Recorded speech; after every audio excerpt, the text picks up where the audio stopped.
You may or may not be aware that Atrium's next release, our head-turner category, is going to be a plum-based masculine fragrance. Hence why today I thought I'd do a video where I actually kind of grab together all the highest rated plum fragrances for unisex or men and sort of go through them today. There are 8 fragrances in this video, and by highest rated I mean kind of actually the only plum fragrances that exist, because there aren't that many that are either unisex or masculine, you know, something that men can wear. That's the kind of the issue, and that's why we're creating our own fragrance that's around the note of plum.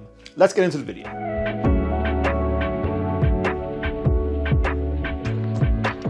Before we get into the main video, guys, I actually thought I'd give us a little perfumery lesson where I discuss the main raw material that actually gives a note of plum that perfumers use. I got this right here. It is a base note called Prunella, or some of the professionals pronounce it as Prunella, and it's actually the main raw material that gives a note of plum according to my textbook I have back there. So let's go quickly back to my perfumery workshop, which is literally just right there. If you guys haven't checked out the textbook by Experimental Perfume Club, I recommend you do. It's called their Perfumer's Handbook, which goes over a list of the main ingredients in perfumery if you want to learn about the art. Prunella is a famous composition by fragrance and flavor producer Perfumery, who actually have created our own next release as well, that is reminiscent of ripe plums. It smells intensely fruity, rich, sweet and jammy, with slight nuances of purple grapes. Prunella smells like dried plums with slightly richer and spicier undertones than fresh plum. When I went to my Ghetto Perfumery lab and tried out the Prunella for the first time on camera, as you're seeing it here, I was quite surprised by the scent profile. I get what the Experimental Perfume Club were saying with their description. I would say it smells like dried prunes mixed with those purple or red grapes, mixed with a very strong synthetic lab note. It's more synthetic than I expected. However, I feel with these kind of notes from my limited experience in perfumery that they do become very useful and create that effect you need by only using a tiny amount. If you use these kind of notes too much, they will overpower the rest of the perfume. So I can see where this gives you the plum notes. Okay, now that we've explored the perfumery of the plum note and we understand that it's usually going to be a strong synthetic base note in perfumery, now we can explore the mainstayers in the industry. Let's begin. I'm going to do it from my least favorite to my most favorite in these 8, so the longer you watch this video, the better the plum fragrance gets. At number 8, we have Paco Rabanne's 1 Million Lucky. Yeah, this is going to be a strong list. This is already the first up on there because this is a great fragrance. I think 1 Million Lucky was a fantastic flanker in the line. It's really a shame that they discontinued this because it was such a unique position in the industry. This is a plum fragrance, but I don't think it's the main character, so you're not really getting a huge plum effect from this fragrance. I think you can tell it's there, but it's a minor character compared to everything else. I say 1 Million Lucky smells like a fresh ozonic gourmand, which is a unique take. It smells like fresh hazelnut caramel popcorn with that ozonic effect. Sort of has like a laundry detergent musky vibe to it that then dries down to this sort of warm woodiness in the dry down. I think it's very sexy. I always said this is the fragrance for the guys who wants a fragrance to wear on a date during the daytime. I think this is the perfect daytime date scent. I got 6 hours with this with a soft and medium projection. I'm very sad they discontinued it. I'm going to keep this bottle forever.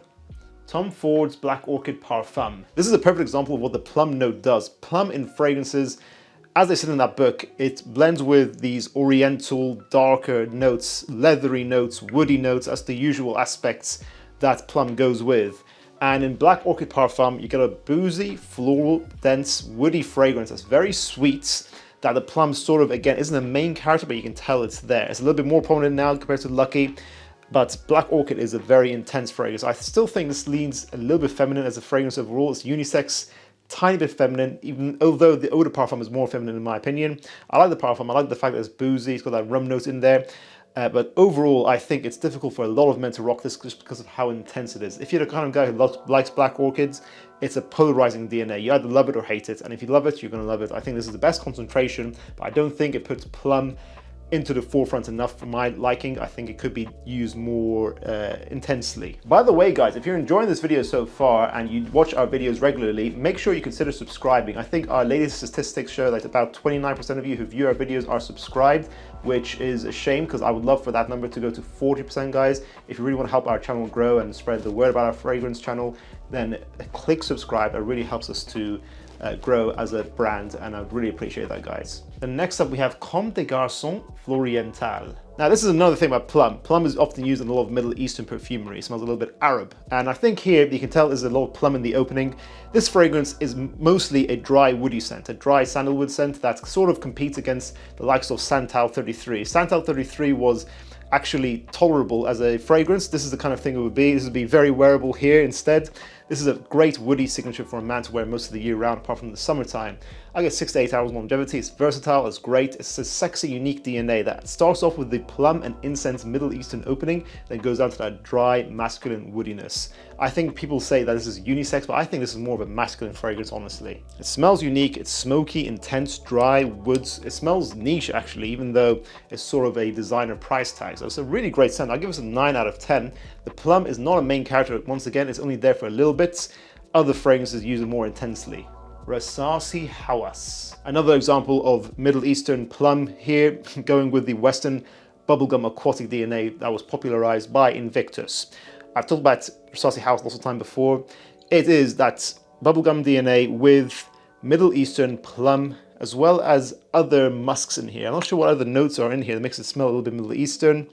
I think it's probably the fact that they use a tiny bit of spice. I think there's a little bit of cinnamon in here, and it smells a little bit Middle Eastern. It is a Middle Eastern aquatic that is still very easy to wear, strong, mass appealing, easy to like. Again, not a huge utilization of plum, but you can always tell it's there, and it gives it that slight Middle Eastern effect that it kind of needs for this style. Merchant of Venice Arabesque. Look at this bottle. One of the most gorgeous bottles I have in my collection. In fairness, this was gifted to me by Max Aroma, so I need to be transparent, but I think this fragrance is gorgeous. It is unisex leaning feminine though overall, but I would say I would wear something like this easily over Black Orchid personally. This is very luxurious, candied amber. This is an intense, smooth, sweet amber with a lot of plum in here. I think this has plum, some tobacco, some cinnamon is what I'm getting in here.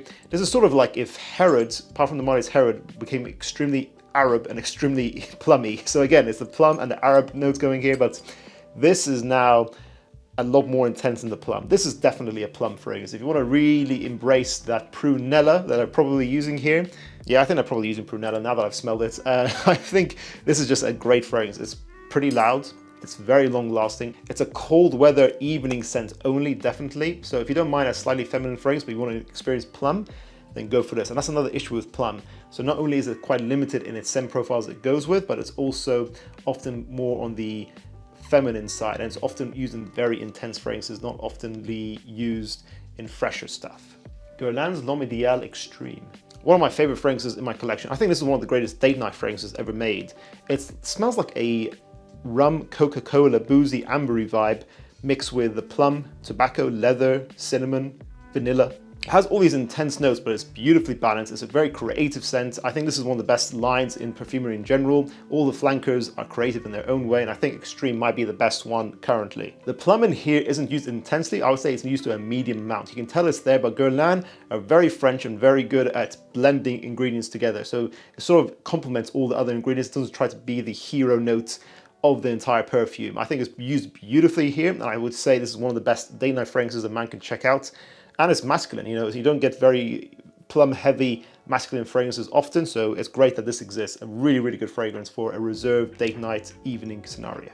Then of course we have to include this in this video. It is the discontinued Tom Ford's Plum Japonais, which to me smells like candied plum mixed with a sharp and woody oud. It has a lot of character.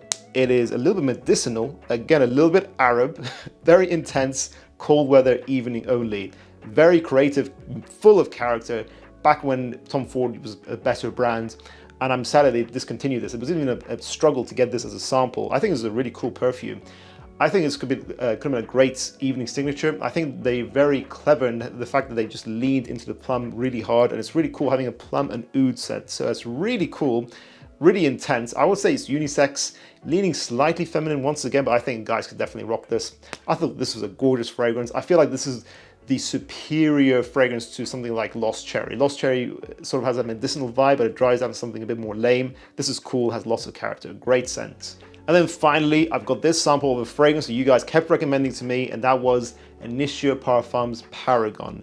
This is a scent that I don't hear that much about from the brand, and I don't know why, because this is probably actually the best fragrance I've tried from Initio, and I own Oud for Greatness. Paragon is, to me, Plum from Plum Japonais mixed with Xerjoff's Naxos. It's like Plum Japonais and Naxos fused together and made a really smooth and beautiful baby. And this is honestly one of the sexiest evening scents I've smelled in my life. If you want to smell expensive, you want to smell luxurious, it's £240, easily worth the money. It smells expensive. It's not a complex fragrance, it's fairly simple.